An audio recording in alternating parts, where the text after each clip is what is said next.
Hello everyone, आप सभी का हमारे YouTube channel SSC GK hub में स्वागत है। मैं उदय शंकर और आज के इस वीडियो सेशन में हम लोग करने वाले हैं भारत के प्रमुख हस्तियां और हमारा ये वीडियो नंबर 2 होगा। आज के इस वीडियो सेशन में हम लोग जो 4 लोगों को देखेंगे, 4 हस्तियों को देखेंगे। ये 4 हस्तियां आप ऐसे समझिए कि आधुनिक भारत के 4 सबसे बड़ी हस्तियां हैं। अगर कहा जाए कि अगर आप आधुनिक भारत विशेष तौर पर जो स्वतंत्रता संग्राम का जो समय रहा है, इसके अंदर भारत के इतिहास को प्रभावित करने वाले सबसे प्रमुख हस्तियां कौन है, तो ये 4 हस्तियां हैं। महात्मा गांधी, सुभाष चंद्र बोस, डॉक्टर भीमराव अंबेडकर और जवाहरलाल नेहरू। ये 4 ऐसे मतलब समझिए कि ये 4 पिलर्स हैं, जो कि ऐसा नहीं है कि बाकी हस्तियों को अनदेखी किया जा सकता है, लेकिन ये जो 4 हस्तियां हैं जिन्होंने भारतीय जनमानस को सर्वाधिक प्रभावित किया। तो आज के इस वीडियो सेशन में सबसे पहले हम लोग स्टार्ट करेंगे महात्मा गांधी जी के बारे में। देखिए, इनसे जितने भी सवाल आते हैं वो सवाल का नेचर कैसा होता है। अगर हम यूपीएससी की बात ना करें, यूपीएससी में थोड़ा सा चीज गहराई में जाता है। अगर हम यूपीएससी की बात ना करें तो जितने भी बाकी एग्जाम्स हैं, वो चाहे एसएससी हो, वो चाहे रेलवे हो, वो चाहे स्टेट पीसीएस हो, है ना, जो राज्य जो लोक सेवा आयोग द्वारा जो परीक्षाएं ली जाती हैं, या वो कोई अन्य परीक्षाएं हो, बेसिक सवाल होते हैं। सवाल एकदम बेसिक नेचर के, पहले सवाल के पहले नेचर को समझा जाए। सवाल एकदम बेसिक नेचर के होते हैं। ऐसा नहीं है कि उसके लिए हमें कोई विशेष ग्रंथ की जरूरत है। ज्यादातर सवाल होते हैं मैगजीन्स, अगर वो व्यक्ति, अगर चूंकि सारे ये तो पढ़े लिखे व्यक्ति होते थे, ठीक है ना, ये जितने स्वतंत्रता संग्रामी थे ये बहुत और बहुत उच्च कोटि के विद्वान होते थे। तो इनका मतलब जीवन का एक बड़ा भाग लेखन में गुजरता था। मतलब अति व्यस्तता होने के बावजूद भी इनके जो अधिकांश जो समय थे ना, वो लेखन में गुजरते थे। तो जाहिर सी बात है कि इनका संबंध मैगजीन से होगा, इनका संबंध बुक्स से होगा। ये बहुत इन्फ्लुएंशियल व्यक्ति हुआ करते थे। तो इन्होंने कुछ संस्थाएं स्थापित की होंगी, इन्होंने कुछ स्टेटमेंट दिए होंगे, ठीक है ना। तो इनसे जुड़े हुए यही सब चीजों से ज्यादातर प्रश्न आते हैं। यानी कि अगर हमें किसी अगर प्रोमिनेंट व्यक्ति के बारे में देखना है, प्रमुख हस्तियों के बारे में देखना है, तो बाकी चीज आप देखें अथवा ना देखें, ठीक है, ये 4 चीजों पर जोर देना जरूरी है। ये 4 चीजों पर जोर देना जरूरी है। अधिकांश सवाल मैगजीन्स, इसका संपादन किसने किया, गांधी जी ने किस मैगजीन का संपादन किया था, सुभाष चंद्र बोस के आत्मकथा का नाम क्या है। तो ज्यादातर सवाल हमारे ऐसे होते हैं। दूसरा जो चीज है, अगर इन्होंने कुछ संस्थाएं अगर स्थापित की हैं, तो ये संस्थाएं जुड़े हुए हैं, तो संस्था प्लस संस्थापक, इससे रिलेटेड सवाल आपको अक्सर देखने को मिलेंगे। अगर इन्होंने कोई स्टेटमेंट दिया है, तो अगर इनका स्टेटमेंट बहुत प्रभावकारी रहा है, जो कि एक जनमानस को प्रभावित किया है, तो इनके स्टेटमेंट से रिलेटेड भी सवाल अक्सर आते हैं। चलिए, ऐसा नहीं कि और सवाल नहीं पूछा जा सकता, लेकिन ये जो चीज है ना, ये इनसे मुख्य रूप से सवाल आते रहते हैं। चलिए, तो हम लोग आज की वीडियो सेशन की शुरुआत करते हैं महात्मा गांधी से। इनका जन्म आप सभी को पता है 2 अक्टूबर और 1869 को ये जन्म लिए थे, और 30 जनवरी 1948 को इनका देहांत हुआ था। ये समझिए कि गांधी जी भारतीय आंदोलन में इतने जबरदस्त इनका प्रभाव था, इस कदर से इनका प्रभाव था कि इनके पूरे मतलब एक्टिव कैरियर को ना एक युग का नाम दिया गया, गांधीयन एरा। ये इतने जबरदस्त ये प्रभावशाली व्यक्ति थे कि इन्होंने उस समय जो छाप छोड़ी उसका नाम दिया गया गांधीयन एरा। तो गांधीयन युग है ना, गांधी युग कब से कब माना जाता है ना, कब से कब को गांधी कहा जाता है, तो 1919 से लेकर के 19 मतलब मेजर तौर पर 47, ये गांधी युग के नाम से जाना जाता है। चलिए, तो ये 2 अक्टूबर को जैसा हम सभी जानते हैं कि ये गांधी जयंती के रूप में मनाया जाता है, और अंतर्राष्ट्रीय तौर पर ये किस रूप में मनाया जाता है, अंतर्राष्ट्रीय अहिंसा दिवस। ये देखिए, ये बहुत मायने रखता है। गांधी जयंती तो मतलब बहुत ही कॉमन चीज है, उसकी बात मैं नहीं कर रहा हूं। जो अंतर्राष्ट्रीय अहिंसा दिवस भी मनाया जाता है 2 अक्टूबर को, ये ज्यादा एग्जाम्स पॉइंट ऑफ व्यू से ज्यादा इंपॉर्टेंट है। चलिए, हम लोग आगे बात को लेकर चलते हैं। इनके पिता का नाम करमचंद गांधी। देखिए, मोहनदास करमचंद गांधी। गांधी जी से रिलेटेड कोई भी बात आप ऐसा समझिए, कोई भी बात गांधी जी से रिलेटेड, कोई भी बात अंबेडकर से रिलेटेड, कोई भी बात जवाहरलाल नेहरू से कोई भी बात, ये बहुत मायने रखते हैं। कई सर इनके माता पिता के बारे में पढ़ना क्या जरूरी है, एकदम जरूरी है। वो कब सवाल आ जाए, किस रूप में सवाल आ जाए, कहना कठिन है, ठीक है। तो इनके पिता जो थे वो करमचंद गांधी थे, माता पुतलीबाई और पत्नी कस्तूरबा गांधी, ठीक है। ये सब तो ठीक है। इनके राजनीतिक जो गुरु थे वो गोपाल कृष्ण गोखले थे, और गोपाल कृष्ण गोखले के राजनीतिक गुरु कौन थे, और इनके जो राजनीतिक गुरु थे इनके राजनीतिक गुरु का नाम था, ठीक है ना, महादेव गोविंद रनाडे, है ना। गोपाल कृष्ण गोखले के राजनीतिक गुरु का नाम था महादेव गोविंद रनाडे, मतलब आप सिंपल केवल आप रनाडे भी याद कर सकते हैं, पूरा नाम जानने की जरूरत नहीं है। चलिए अब थोड़ा सा उपाधि से रिलेटेड, ये उपाधि से रिलेटेड बहुत बार सवाल आ गए हैं। गांधी जी को कौन कौन लोगों ने क्या क्या उपाधि दिया, तो महात्मा की उपाधि दिया था रविन्द्रनाथ टैगोर दिए थे, हालांकि यही सर्वमान्य है। हालांकि कई तरह के कहानियां भी आपको पढ़ने को मिलेगी कि नहीं महात्मा गांधी को रविन्द्रनाथ टैगोर के पहले किसी और ने महात्मा का उपाधि दिया था, लेकिन सवाल कैसे आता है, हम सवाल पर बात कर रहे हैं, किसने महात्मा को उपाधि दिया इससे कोई लेना देना है, सवाल में रविन्द्रनाथ टैगोर का नाम जरूर रहता है और यही हमारा आंसर होगा, ठीक है ना। हो सकता है कि किसी और ने भी दिया हो, ऐसा नहीं है कि वो रविन्द्रनाथ टैगोर ही होंगे, हालांकि इस पर भी अभी बहस है ना, ये बहस वाला ये मैटर है। बहुत सारे लोग इस बात को डिनाई कर सकते हैं कि रविन्द्रनाथ टैगोर ने महात्मा की उपाधि नहीं दिया था, इनके पहले भी किसी ने दिया था, लेकिन सवाल में जो ऑप्शन रहेंगे उसमें रविन्द्रनाथ टैगोर रहेंगे और यही उनका जवाब होगा। चलिए राष्ट्रपिता की उपाधि किसने दिया था, तो सुभाष चंद्र बोस ने दिया था। ये कहां से दिए थे, रंगून रेडियो से, जब आजाद हिंद फौज के जब आर्मी को आशीर्वाद लेने के लिए कि वो युद्ध के लिए जा रहे हैं, आप उन्हें आशीर्वाद, उसी समय इन्होंने सुभाष चंद्र बोस ने महात्मा गांधी को राष्ट्रपिता की उपाधि दिया था। हालांकि गांधी जी से उनके वैचारिक मतभेद थे, गांधी जी और सुभाष चंद्र बोस में हमेशा वैचारिक मतभेद रहे हैं, इसके बावजूद उनके सुभाष चंद्र बोस के मन में गांधी जी के बहुत ही श्रद्धा था, ठीक है ना, और इसी को आप ये मैनिफेस्टेशन है कि उन्होंने राष्ट्रपिता की संज्ञा दी महात्मा गांधी को। चलिए बापू का उपाधि किसने दिया था महात्मा गांधी को, तो जवाहरलाल नेहरू ने दिया था। और अर्धनग्न फकीर, गांधी जी को किसने अर्धनग्न फकीर कहा था, तो विंस्टन चर्चिल ने कहा था।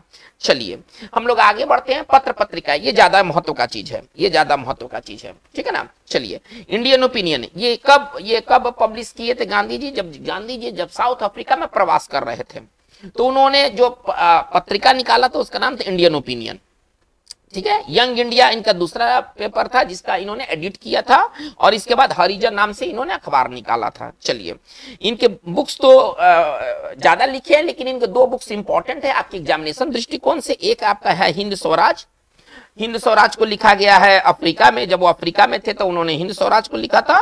और इनका जो आत्मकथा है ना, आत्मकथा का नाम क्या है, माई एक्सपेरिमेंट विथ ट्रूथ, है ना, सत्य के साथ मेरा प्रयोग। लेकिन ये जो किताब है मूल रूप से ये गुजराती में लिखा गया था, देखिए ये गुजराती में लिखा गया था, जिसको महादेव देसाई ने ट्रांसलेट किया था अंग्रेजी में, ठीक है ना। महादेव देसाई गांधी के सचिव थे, है ना, ये महात्मा गांधी के सचिव थे, महात्मा गांधी के ये सचिव थे, ठीक है ना, जिनका नाम था महादेव देसाई। बहुत बार ये पूछा गया है कि महात्मा गांधी के सचिव का नाम क्या है, तो वो है महादेव देसाई। चलिए हम लोग आगे देखते हैं। 1893 में महात्मा गांधी जो अफ्रीका चले गए, अब्दुल्ला नामक व्यक्ति के वहां पर केस डील करने के लिए, है ना, गुजराती वो व्यापारी था अब्दुल्ला, जिसका साउथ अफ्रीका में बहुत बड़ा उसका नेटवर्क था, बिजनेस नेटवर्क, उसको डील करने के लिए वो अफ्रीका गए, एज ए बैरिस्टर के तौर पर गए थे अफ्रीका, ठीक है ना। लेकिन वो अफ्रीका में जाकर के उन्होंने लगभग 20 साल उन्होंने समय गुजारा, और क्या कहते हैं वहां के जो रंगभेद नीति थी, फिर वहां पर भारतीयों के साथ अलग तरह से व्यवहार किया जाता था, तो इन सारी चीजों को गांधी जी ने वहां पर रह करके मतलब रिसॉल्व किया था। चलिए 9 जनवरी, देखिए 1893 में वो गांधी जी अफ्रीका गए हैं, 9 जनवरी 1915 में वो अफ्रीका से वापस लौटे भारत, और इसी 9 जनवरी को जब लौटे तो इसी के उपलक्ष्य में, गांधी जी के भारत लौटने के उपलक्ष्य में 2003 से प्रति वर्ष 9 जनवरी को प्रवासी भारतीय दिवस मनाया जाता है, ठीक है। चलिए एक बार क्या हुआ, गांधी जी जब साउथ अफ्रीका में थे तो डरबन से प्रिटोरिया जा रहे थे, वहां डरबन एक शहर है और प्रिटोरिया एक शहर है, ठीक है ना। वो ट्रेन यात्रा में थे, डरबन से प्रिटोरिया के बीच एक जोहान्सबर्ग नामक शहर आया, ठीक है। यहाँ पर ये तीनों, अगर आप क्रिकेट के शौकीन हैं, क्रिकेट को समझते, तो इन तीनों जगह पर क्रिकेट होते हैं, ठीक है। तो जोहान्सबर्ग स्टेशन पर फर्स्ट क्लास बोगी से, हालांकि उनके पास टिकट था, फिर भी वहां गोरा काला का लड़ाई हमेशा रहा है, और गांधी जी काले होने के कारण, नस्ल के काले ना, रंग से काले नहीं, नस्ल के काले होने के कारण उनको बोगी से निकाल दिया गया। गांधी जी ने इसका विरोध किया, फिर वो एसी बोगी, वो फर्स्ट क्लास बोगी में बैठ कर गए। वो गांधी जी का पहला, मतलब समझिए कि वो एक तरह से वो साइकोलॉजिकल वो विक्ट्री था, मनोवैज्ञानिक जीत था। चलिए, गांधी जी ने अपने जीवन का पहला सत्याग्रह कहाँ किया था? 1906 में साउथ अफ्रीका में किया था। ठीक है, चलिए, वहां रह रहे भारतीयों को समानता दिलाने के, समानता का अधिकार दिलाने हेतु जो उन्होंने फर्स्ट सत्याग्रह किया था वो 1906 में किया था। चलिए, ये बहुत इंपॉर्टेंट है, ये गांधी जी से रिलेटेड है, बहुत इंपॉर्टेंट ये सारे मंथ्स हैं, आप ईयर है, आप समझिए, ये बहुत और बहुत इंपॉर्टेंट है। 1908 में गांधी जी पहली बार जेल गए थे। 1916 में गांधी जी कांग्रेस के वार्षिक अधिवेशन लखनऊ में भाग लिए थे। ठीक है, और 1924 में गांधी जी कांग्रेस के केवल एक बार अध्यक्ष चुने गए हैं, और वह बेलगांव अधिवेशन में केवल एक बार अध्यक्ष वो बने हैं। 1934 ईस्वी में हालांकि गांधी जी ने फॉर्मली कांग्रेस को छोड़ दिया था, लेकिन उसके वो मतलब गाइड तो हमेशा कर ही रहे थे गांधी जी, लेकिन एज ए मेंबर के तौर पर उन्होंने कांग्रेस को 1934 में छोड़ दिया था। ठीक है, चलिए, इसके बाद हम आते हैं 1916 में गांधी जी साबरमती आश्रम की स्थापना किए थे अहमदाबाद के निकट। 1917 में क्या हुआ, राजकुमार शुक्ल नाम एक व्यक्ति के आग्रह पर गांधी जी चंपारण पहुंचे थे। चंपारण ही गांधी जी का फर्स्ट मतलब कि समझिए कि एक मतलब कि प्रयोग का एक मतलब उनके सत्याग्रह का प्रयोग का एक स्थल बना। वैसे तो वो 1906 में, जैसे कि अभी मैं बताया हूं कि 1906 में वो साउथ अफ्रीका में सत्याग्रह का पहला प्रयोग कर चुके थे। इंडिया में पहला प्रयोग सत्याग्रह का हुआ था चंपारण में। यहाँ गांधी जी के साथ देने वाले कौन कौन थे? ये सब प्रमुख व्यक्ति हैं, राजेंद्र प्रसाद, अनुग्रह नारायण सिंह, राजकुमार शुक्ल, ब्रजकिशोर प्रसाद, आचार्य कृपलानी, और उनके सचिव जो थे वो महादेव देसाई थे। चलिए, भारत में पहली बार सत्याग्रह का प्रयोग, सत्याग्रह कब हुआ था? तो चंपारण आंदोलन के दौरान किया गया था। यह आंदोलन क्यों हुआ था? चंपारण आंदोलन क्यों हुआ था?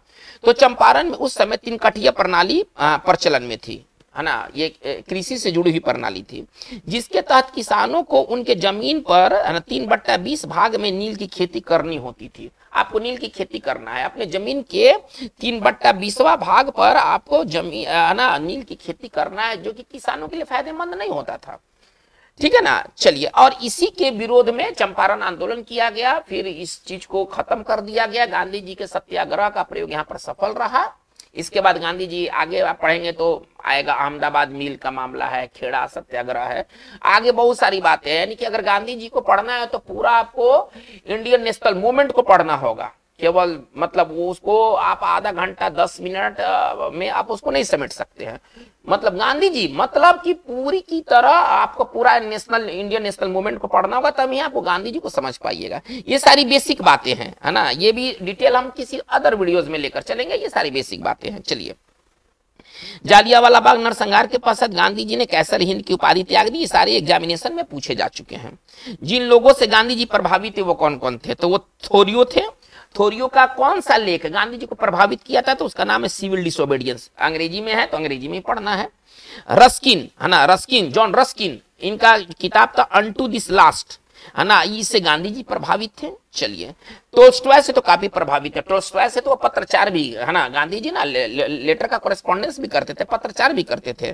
Kingdom of God is with in you, ये किताब का नाम है, ये सब, है ना, जो कि गांधी जी को प्रभावित किया था। चलिए, गांधी जी के बारे में अल्बर्ट आइंस्टीन का क्या विचार था? अल्बर्ट आइंस्टीन गांधी जी के बारे में क्या सोचते थे? आगे आने वाली पीढ़ी को यह विश्वास करना कठिन होगा कि एक व्यक्ति ने लाठी से ही देश को आजाद कराया है। यह अल्बर्ट आइंस्टीन का विचार था गांधी जी के ऊपर। चलिए, 9 नंबर का बात क्या कहता है कि गांधी जी नोबेल शांति पुरस्कार के लिए 5 बार नॉमिनेट हुए हैं, 5 बार इनका चयन हुआ है। हालांकि एक बार भी इनको नोबेल शांति पुरस्कार नहीं मिल पाया है। चलिए, कस्तूरबा की मृत्यु के समय गांधी जी कहां पर थे? तो आगा खां के महल में थे, जो कि पूना में स्थित है। तो ये गांधी जी के बारे में एक छोटी सी एक परिचय है, लेकिन पूरी तरह से गांधी जी के बारे में अगर आपको पढ़ाई करना है तो पूरा आपको 1919 से लेकर के 1947 तक के जितने भी इवेंट्स हैं, ऐसा कोई भी इवेंट्स नहीं है जिससे कि गांधी जी डायरेक्ट और इनडायरेक्ट ना जुड़े हुए हों। यानी कि ये पूरा का जो गांधी युग है, इसको क्यों कहा गया गांधी युग? क्योंकि इस पीरियड में गांधी जी का दबदबा इतना ज्यादा था कि कोई भी छोटा से बड़ा आंदोलन कहे, विरोध कहे, वो गांधी जी के ना वो इन्फ्लुएंस से बच नहीं सकता था। तो चलिए, गांधी जी के बारे में बात हुई, हम आगे बढ़ते। सुभाष चंद्र बोस बहुत बड़े लीडर, बहुत बड़े लीडर, गांधी से भी थोड़े से कम नहीं, हालांकि इनको सेकंड पायदान पर हम रख सकते हैं, जवाहरलाल नेहरू को भी हम सेकंड पायदान पर रख सकते हैं, फर्स्ट तो गांधी जी ही रहेंगे एनीवे। चलिए, इनके जन्म जो हुए थे वो 23 जनवरी 1897 को हुए थे, और इनका जो डेथ, हालांकि इनका डेथ कंट्रोवर्शियल है, विवादित है ना, इनका डेथ के बारे में है ना विवाद है। हालांकि माना गया है कि इनका जो डेथ है ना वो 18 अगस्त 1945 को हुआ था, हालांकि इस पर भी विवाद है। 23 जनवरी को भारत सरकार किस दिवस के तौर पर मनाती है? एग्जाम्स के लिए बहुत इंपॉर्टेंट बात है, पराक्रम दिवस। पराक्रम दिवस मनाया जाता है सुभाष चंद्र बोस के जन्म तिथि के रूप में। चलिए, तो वो 23 जनवरी को मनाया जाता है पराक्रम दिवस। चलिए, अब सुभाष चंद्र बोस के बारे में कुछ बातें देख लेते हैं। सुभाष चंद्र बोस ने अपनी शिक्षा कहां से प्राप्त की, जो पूरी की, तो कलकत्ता विश्वविद्यालय से, और इसके बाद कैम्ब्रिज यूनिवर्सिटी से। 1920 में सिविल सेवा की परीक्षा को क्रैक किए थे। 1921 में उन्होंने जॉब छोड़ दिया, ठीक है ना, 1921 में उन्होंने जॉब छोड़ दिया। बोस के राजनीतिक गुरु का नाम था चित्तरंजन दास। ये सब बातें बहुत इंपॉर्टेंट है ना, पत्र पत्रिकाएं, गुरु, माता पिता, ये सब महान व्यक्ति की छोटी छोटी बातें बहुत इंपॉर्टेंट होती हैं। चलिए, इसके बाद आते हैं 1938 ईस्वी में बोस कांग्रेस के अध्यक्ष चुने गए थे, ठीक है।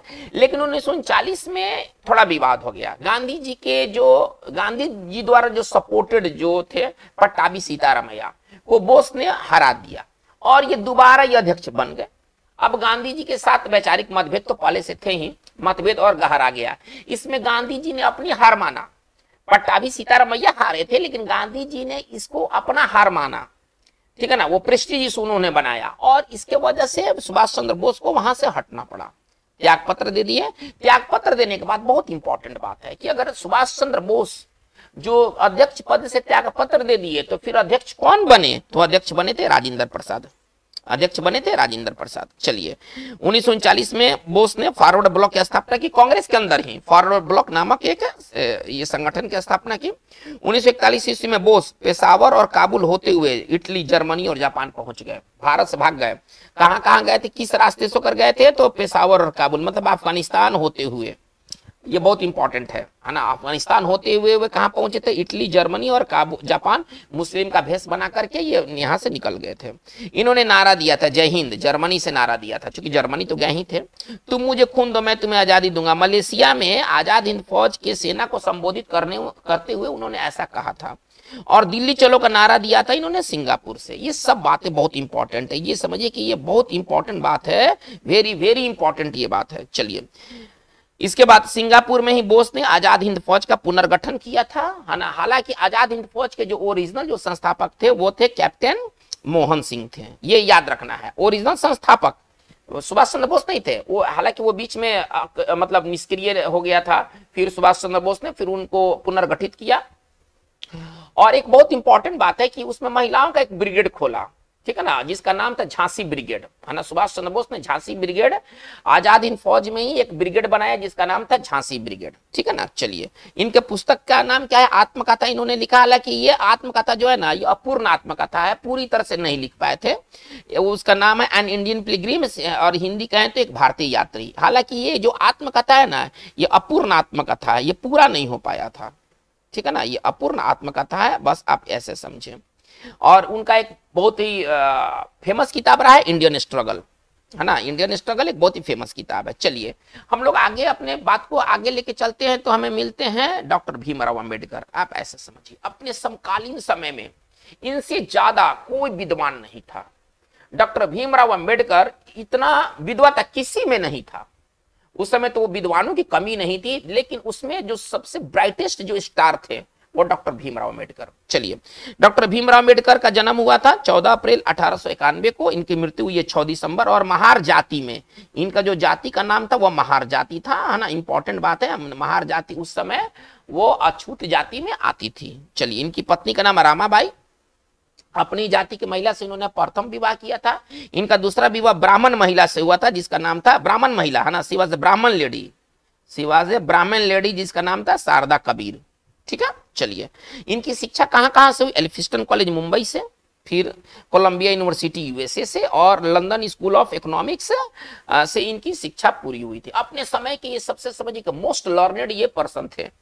चलिए, अंबेडकर 1930 में भारतीय राजनीति में शामिल हुए। इनके फर्स्ट एंट्री जो हुई थी 1930 में हुई थी। पूना पैक्ट गांधी और अंबेडकर के बीच हुआ था सीटों को लेकर के। इसके बारे में आपको आगे की वीडियो में डिटेल जानकारी मिलेगी। बस आप ये समझिए कि पूना पैक्ट किन दो लोगों के बीच हुई थी, तो गांधी और अंबेडकर के बीच। अभी के लिए इतना पर्याप्त है। चलिए इनकी पत्र पत्रिकाएं देख लेते हैं। मुकनायक इसको आप पढ़ेंगे, मुकनायक और बहिष्कृत भारत, इनकी दो पत्रिकाएं थी। इनके पुस्तक का नाम है एनिहिलेशन ऑफ कास्ट। कास्ट आ गया तो समझिए कि उसमें आप चले जाइए अंबेडकर के। कास्ट अगर शब्द आ गया तो अगर गेस करना है, याद नहीं है कि इस तरह का कोई किताब का लेखक कौन है, तो अंबेडकर को आप प्रीफर करें। एनिहिलेशन ऑफ कास्ट, बुद्धा ना, द बुद्धा यहां लिख देते हैं, द बुद्धा एंड हिज धम, इसको ना धम पढ़ेंगे, है ना, इसको धम पढ़ेंगे। रिडल्स इन हिंदुइज्म और कास्ट इन इंडिया, ठीक है ना, इनके फेमस किताब रहे हैं। पॉइंट नंबर 5 में देखते हैं। चलिए, अंबेडकर संविधान सभा के प्रारूप समिति के अध्यक्ष थे, ठीक है। स्वतंत्र भारत के प्रथम न्याय मंत्री, है ना, विधि और न्याय मंत्री अंबेडकर थे। चलिए, इनके द्वारा स्थापित संस्थाएं कौन कौन से हैं भाई, तो समाज समता संघ, है ना, ये संघ है ना, इसको आप संघ पढ़ेंगे, समाज समता संघ, इंडिपेंडेंट लेबर पार्टी, बहिष्कृत हितकारिणी सभा। ये कई बार एग्जाम्स में पूछा गया है। ये दो बहुत इंपॉर्टेंट है, हालांकि इन्होंने और भी संगठन खोले थे, लेकिन दो बहुत इंपॉर्टेंट है, समाज समता संघ और बहिष्कृत हितकारिणी सभा। चलिए, डॉक्टर बाबा साहब अंबेडकर अंतर्राष्ट्रीय हवाई अड्डा भारत में कहाँ है, नागपुर में है। और इनको भारत रत्न किस साल दिया गया, तो 1990 में दिया गया। चलिए, अब हम आगे बढ़ते हैं। जवाहरलाल नेहरू 14 नवंबर 1889 को ये जन्म लिए थे और इनका जो मृत्यु हुआ था वो 27 मई 1964 को हुआ था, ठीक है ना। 14 नवंबर को हम लोग बाल दिवस के तौर पर मनाते हैं। माता का नाम था स्वरूप रानी, पिता मोतीलाल नेहरू, फेमस ये लायर थे अपने समय के, और पत्नी कमला देवी। ये सब तो ठीक है, परिचय है। जवाहरलाल नेहरू ने अपनी उच्च शिक्षा कहां से प्राप्त की, तो ट्रिनिटी कॉलेज कैम्ब्रिज से इन्होंने प्राप्त की। चलिए, 1912 में कांग्रेस के बांकीपुर अधिवेशन में पहली बार ये शामिल हुए थे। अगर सवाल आया जाए कि जवाहरलाल नेहरू पहली बार कांग्रेस के किस अधिवेशन में शामिल हुए थे, तो बांकीपुर, जो पटना में है, बांकीपुर अधिवेशन पटना में ये शामिल हुए थे। चलिए, 1929 ये है ना, 1929 ईस्वी में कांग्रेस के लाहौर अधिवेशन में पहली बार अध्यक्ष पद के लिए चुने गए थे। ये 2 बार वैसे ये अध्यक्ष बने हुए हैं। इसी अधिवेशन में पूर्ण स्वराज की मांग किया गया था। लाहौर अधिवेशन 1929 में 31 दिसंबर 1929 को एक बहुत प्रमुख घटना घटी। 31 दिसंबर 1929 को तिरंगा झंडा लहराया गया था, है ना, रावी नदी के तट पर। चलिए, इन्होंने स्लोगन्स कुछ दिया था। इनका ये स्लोगन्स तो बहुत इंपॉर्टेंट है। We have made tryst with destiny, ये बहुत और बहुत, ये ना, ये 1900, है ना, ये 15 अगस्त, आप ऐसा समझिए, ये स्टेटमेंट कब दिया गया था, है ना, जब पूरी दुनिया सो रही है, तो भारत आधी रात को जो उन्होंने भाषण दिया था आजादी के दिन, वो भाषण का पहला लाइन यही है, we have made tryst with destiny, ठीक है ना। ये बहुत ही सुपर बात है। इस वीडियो सेशन का सबसे इंपॉर्टेंट बात है कि इस स्टेटमेंट को देने वाले नेहरू जी थे, ठीक है ना। और ये इन्होंने दिया था 15 अगस्त 1947 के रात को इन्होंने दिया था, जब देश आजाद हुआ था। चलिए, इनके कुछ बुक्स हैं, है ना, वो बुक्स का नाम क्या है, पिता के पत्र पुत्री के नाम, है ना। चलिए, 1929 में इन्होंने लिखा था। अधिकांश किताब इन्होंने जेल में रख के लिखा था। ये 9 बार जेल जा चुके हैं। एक बहुत इंपॉर्टेंट बात, है ना, जवाहरलाल नेहरू, यहाँ बहुत इंपॉर्टेंट बात है, ठीक है ना, इसको थोड़ा सा ढंग से इसको लिखा जाए। जवाहरलाल नेहरू स्वतंत्रता आंदोलन के दौरान, है ना, जवाहरलाल नेहरू, है ना, 9 बार जेल गए, बस ये आप याद रखिए, है ना, ये 9 बार ये जेल। अधिकांश किताब इनका जेल में लिखा हुआ है। इनका बहुत फेमस किताब द डिस्कवरी ऑफ इंडिया, जो कि 1946 में पब्लिश हुआ, है ना। इस किताब को नेहरू जी ने, है ना, अहमदनगर जेल में लिखे थे। तो बहुत ही सारी इंपॉर्टेंट बातें हैं। तो बच्चों, आज की हमारी बात इतना ही। इसमें हम लोगों ने 4 इंपॉर्टेंट लोगों को देखा है, प्रमुख हस्तियों को देखा है। लेकिन अभी आपका ये वीडियो सेशन अभी जारी रहेगा। आप इस चैनल से जुड़े रहें, एसएससी जीके हब से जुड़े रहें। अगर आप नए हैं और आपने इस चैनल को सब्सक्राइब नहीं किया है, तो काइंडली आप इसे सब्सक्राइब कर लें। Thank you very much.